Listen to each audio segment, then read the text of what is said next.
SIR বা নিবিড় voter তালিকা সংশোধন এর আগে 14 বার হয়েছে। ভারতবর্ষের নির্বাচন কমিশনের সাংবিধানিক এখতিয়ারের মধ্যে পড়ে নিবিড় ভোটার তালিকা সংশোধনী প্রক্রিয়া।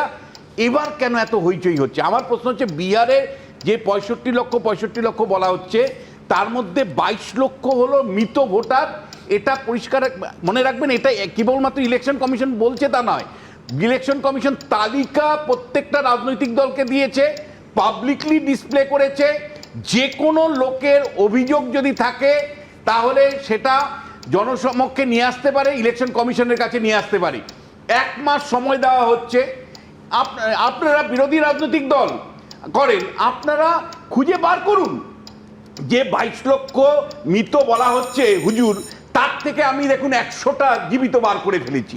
এই জীবিতদের তালিকা আপনারা ইলেকশন কমিশনের সামনে রাখুন, আপনারা প্রেসের সামনে রাখুন। আপনারা সেই কাজটি না করে আপনারা কান নিয়ে চলে গেল, কানে হাত না দিয়ে আপনি চিলের পেছনে ছুটছেন।